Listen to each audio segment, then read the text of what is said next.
Hey everybody, this is Ebony, aka Universal Beauty, and I'm going to do a quick video on how I became a makeup artist.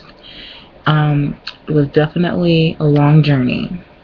It started about 2 years ago, roughly 2 years ago, and I don't. What really got me interested was I was in this very spot and I was looking on YouTube and I was like, makeup tutorials, what in the heck is a makeup tutorial? So I'm just pretty much watching it. I'm like, ooh, and I keep watching them. And that's pretty much what sparked it. There was nothing in a magazine, nothing told me about it. Honestly, it was YouTube, and it was all YouTube that got me inspired to do makeup for other people. And I practiced on myself a lot. A lot of e.l.f. products were purchased and other products. My mom had makeup and I would just study up on makeup like for hours in a day, like makeup, makeup, makeup. What also helped me is that I got a job that dealt with beauty in the beauty industry. If you guys don't know what a salon centric is, we have one in Michigan. We have a few in Michigan actually, and I worked at one of them in Michigan, and it's pretty much a store where you sell wholesale priced products to licensed cosmetologists, estheticians, barbers, etc. Being in that store for about a year helped me out a great deal with makeup and, well, just being in the beauty industry entirely, because I learned so much. Even though most of it was about hair, makeup was in the store. I did read up on what we had, a lot of gratis, well, not even a lot of gratis products, but just there were products given to me, a lot of things to try out. And then I got another job as a receptionist in the salon. I'm just pretty much staying in the beauty industry. And what kept me doing things for clients is I kept working with young photographers. Now, your kit is pretty much going to suck in the beginning, so just keep that in mind.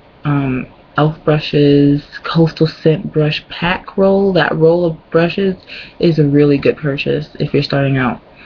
Right now I have a good sized amount of brushes. I mean, it can always be more, but I realized throughout the entire thing of me starting to do makeup is that you don't need the big things that everyone keeps showing you on YouTube. Like, I only use MAC, I only use L'Oreal, I only use freaking Estee Lauder, this, that, and the other. I'm like, I bought 2 Coastal Scents foundations for the price of, were actually cheaper than a lipstick at MAC from Coastal. I bought 2 foundations from Coastal Scents, cheaper than one of the MAC lipsticks, both of them together, in the same amount as the MAC foundation. Think about that.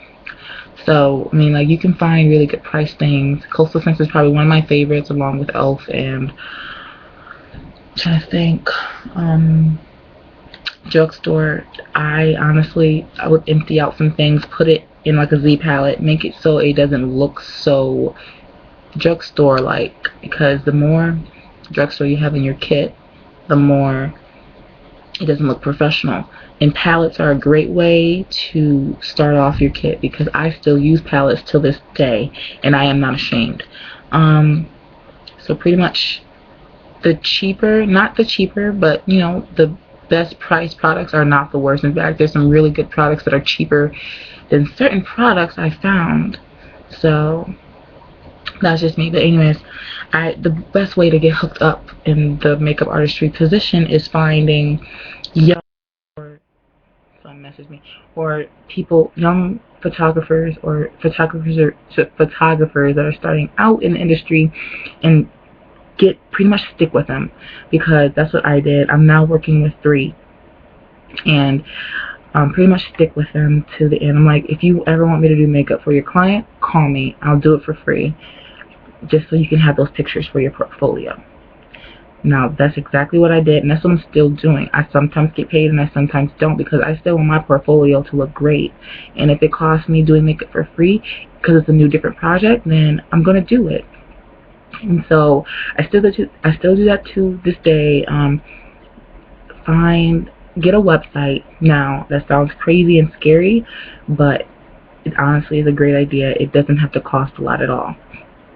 I'm having one made by a friend who was in graphic designing for cheap, but the other route, I wouldn't say the best route, but the other route is like GoDaddy.com or like a cheap site like that, because I bought one from GoDaddy.com before, and it was $12 a year. That includes your own domain name and a template, and get your whole website started pretty much for $12 a year. And I pay for only 1 year. And get a Facebook page. That's your own personal Facebook liking page. Put some pictures on there. Don't put all of them because people can take them, obviously, and download them themselves. But just put a few. Advertise your work. Hey, I do bridal work. I do editorial, fashion, commercial, etc., etc. Get a Facebook liking page. Make people like you, even if it's annoying. Sometimes don't get too annoying, but definitely put your name out there. I messaged a lot of photographers. I got hooked up in groups on Facebook that were just photographers, and I'm like, hey, I'm a makeup artist located in this area. If anyone ever needs one, here I am, this, that, and the other. I advertised myself like a whore, and I did what I had to do. But no, I did. I was like, this is me, this is me, this is me. So pretty much that's what I did, and that's what I'm still doing, and I'm still pretty much intermediate level when it comes to makeup artistry. So if you have to do a lot of free work, you have to pay your dues regardless. And don't worry about your kit. Do not be in a rush to make your kit beautiful. Honestly, get the necessities. Get some liquid foundations. Get some powder foundations. Wet n Wild is great. Take them out of the pan. There's a lot of YouTube videos about depotting a lot of makeup. One thing I will purchase is a good brushes. Definitely good brushes. I would purchase Z palettes because it makes your kit look nicer when you put your drugstore makeup in Z palettes. And if they don't stick, honestly, get some little magnetic things from Michaels, like magnetic backings. I don't know what you call them, but there's like magnetic strips or something. You can find them at Michaels or whatever craft store, blah blah blah. But drugstore makeup, I still use it to this day. One of my favorite primers is a Revlon mattifying primer. Like $8 versus a Smashbox primer, which is $22, that does the same thing. In fact, the Smashbox one that I'm talking about is really drier. So that being said, and I hope you guys enjoyed. You can find me at www.novanityhoney.com. That is the website where it's actually I purchased from GoDaddy. So you can see what I'm talking about with my portfolio and how GoDaddy looks if you're looking for a website for your makeup artistry. So, and thanks guys. Thanks for listening. Bye.